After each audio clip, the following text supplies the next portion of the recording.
Have you ever been sitting in a meeting, or at your desk, or maybe even at a party, and you get that cold, creeping feeling in your gut?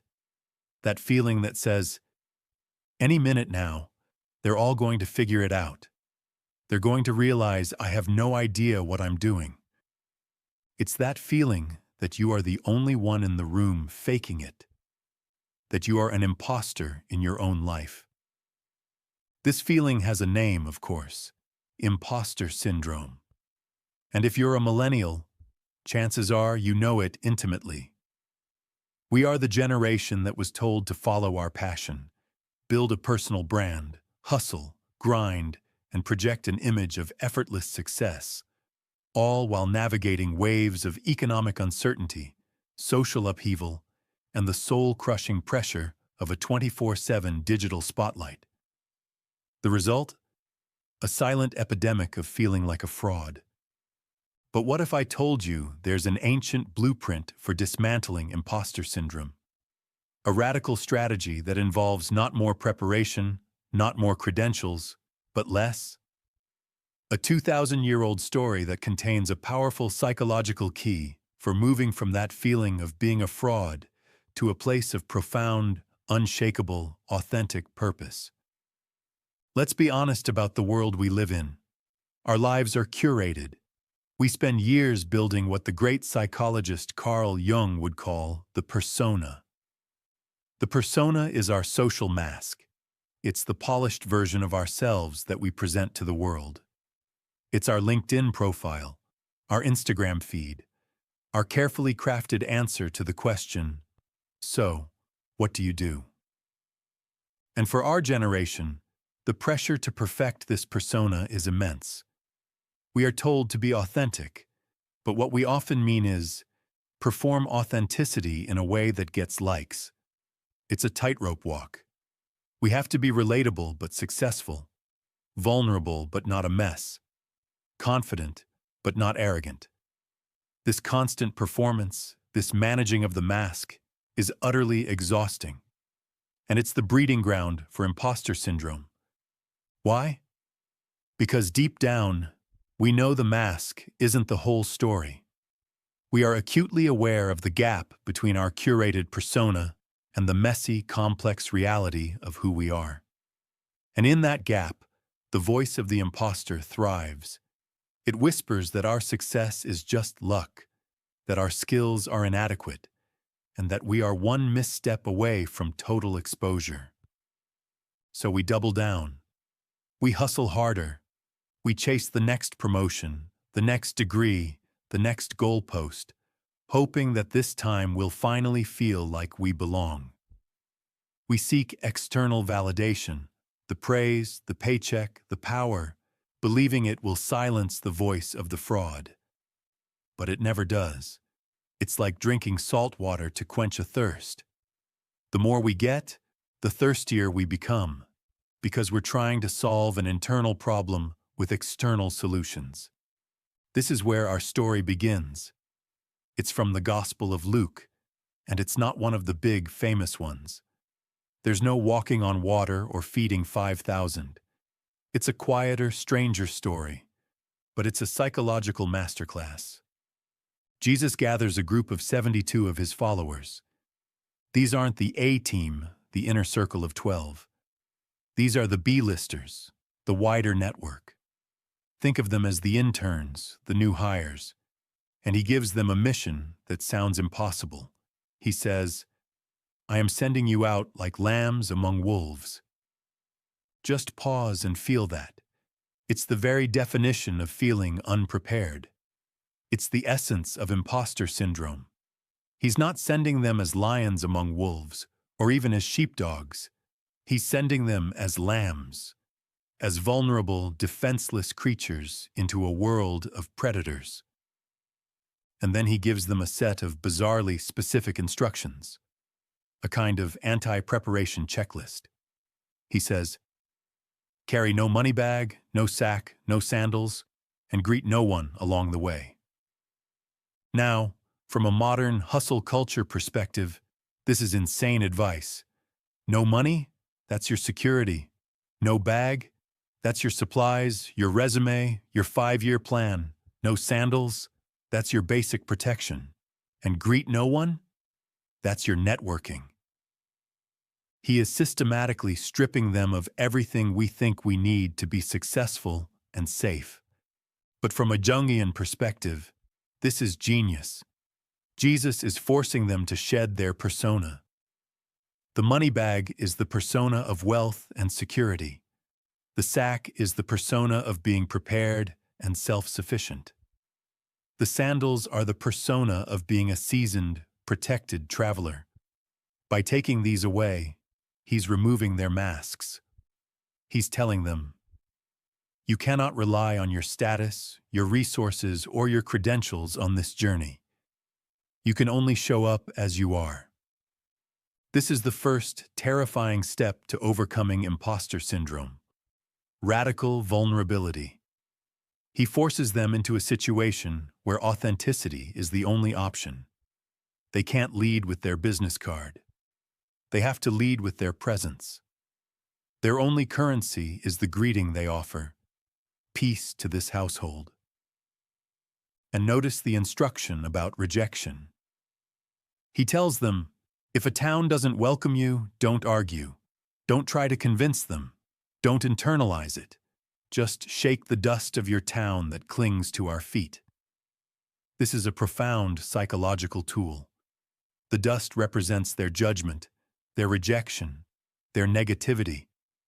Shaking it off is a conscious act of emotional hygiene. It's saying, your rejection is about you, not me.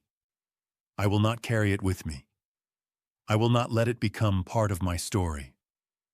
How many of us, after a bad job interview, a tough breakup, or a critical comment online, carry that dust with us for days, weeks, even years?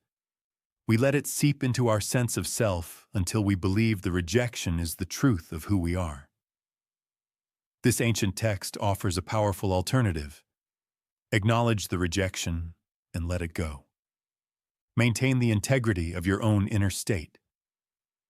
Now let's talk about the wolves, and later in the text, the serpents and scorpions. While these can be real external threats, in a Jungian narrative, the most powerful monsters are always within. The wolves are not just out there, they are in here. They are the ravenous voices of our own shadow. The shadow, in Jungian terms, is everything we repress and deny about ourselves. It's our fear, our insecurity, our greed, our doubt, all the things we'd rather not admit to. The mission, this journey into the world, is actually a journey into the self. It's a call to the individuation process, the lifelong journey of confronting all parts of yourself, the light and the dark, to become a whole integrated person. By going out with nothing, the disciples are forced to confront their own inner wolves, their fear of scarcity, their terror of rejection, their doubt in the mission and in themselves. This is classic shadow work. You cannot integrate your shadow by thinking about it in a comfortable room. You integrate it by putting yourself in situations where it is activated, and you must consciously choose a different path. So the disciples go out. They go out as vulnerable lambs, stripped of their personas, and they face the wolves. And something incredible happens. They come back ecstatic. They say to Jesus, "Lord, even the demons are subject to us because of your name." Stop and feel the energy of this moment. This is the triumphant project update. This is, we hit our quarterly goals. This is, my post went viral. They went out feeling like imposters, but they came back with results. They have power. They can control things. They can cast out demons. The external world is validating their mission. For a moment, it feels like they've finally conquered imposter syndrome. They are no longer lambs. They have power over the forces of darkness. They are, finally, legit. And this is the moment where the story delivers its most profound, counterintuitive, and healing insight. This is the pivot that changes everything. Jesus looks at his excited, triumphant followers, buzzing with their newfound power, and he gently but firmly recalibrates their entire reality. He says, "I have observed Satan fall like lightning from the sky." He acknowledges their victory over these chaotic, negative forces, but then he delivers the master lesson. "Nevertheless, do not rejoice because the spirits are subject to you, but rejoice because your names are written in heaven." Read that again. Do not rejoice in your power. Do not rejoice in your results. Do not rejoice in your ability to control the external world. Why? Because that's the logic of the persona. That's the logic of the hustle. It's the logic that says, I am valuable because of what I can do. It's a joy based on performance, and as we all know, performance is fickle. The demons you control today might control you tomorrow. The success you have this year might vanish the next. If your joy is based on your power, your imposter syndrome is just waiting in the wings for your power to fail. Jesus offers a completely different source of joy. Rejoice because your names are written in heaven. What does this mean in a modern, psychological context? Heaven isn't just a place you go when you die. In this framework, it symbolizes a state of connection with the ultimate, transcendent reality. And your name is the essence of your true identity. It's your core being, your unique soul. In Jungian terms, this is the self. The self is the archetype of wholeness, the regulating center of your entire psyche, the part of you that is whole, complete, and connected to something larger than your tiny, striving ego. Jesus is saying, don't locate your worth in the achievements of your ego, in the strength of your persona. That's a recipe for burnout and anxiety. Instead, locate your worth in the indestructible, intrinsic value of your true self. Rejoice in the simple, profound fact of who you are at your deepest level. Your worth isn't earned through performance. It isn't validated by likes. It isn't proven by subjugating demons. It just is. Your name is already written. This is the ultimate antidote to imposter syndrome. The feeling of being a fraud comes from over-identifying with the mask, the persona. You feel like an imposter because, on some level, you know you are acting. The cure isn't to get a better mask. The cure is to anchor your identity in the part of you that doesn't need a mask at all. So what does this mean for us, right here, right now? It means we must consciously practice shifting our source of joy. When you get that promotion, by all means, celebrate the achievement. But then, take a quiet moment and shift your joy to the gratitude for the talents and diligence that live within you. The things that are true whether you have that job title or not. When you face rejection, when you get the no, when the project fails, when they don't welcome you in, practice shaking the dust from your feet. Actively refuse to let external judgment define your internal state. Remind yourself that your name is already written. Your worth is non-negotiable. And we must dare to be lambs. We must find small ways to carry no money bag. Maybe that means speaking up in a meeting with an idea that isn't fully formed yet. Maybe it's admitting to a friend that you're not okay, even when your persona wants to scream, everything's fine. It's in these small acts of vulnerability that we build the muscle of authenticity. Narrator. That ancient story reveals a timeless truth about the human condition. The path to overcoming the feeling of being a fraud isn't about becoming invincible. It's not about finally getting enough power or praise to silence the doubt.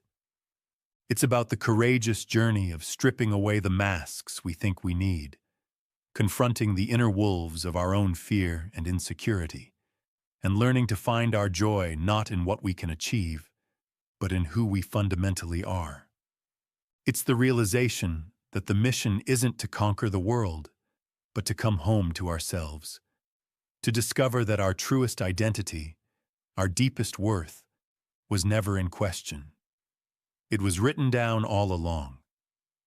And the joy that comes from that realization is a peace that no demon, no critic, and no failure can ever take away.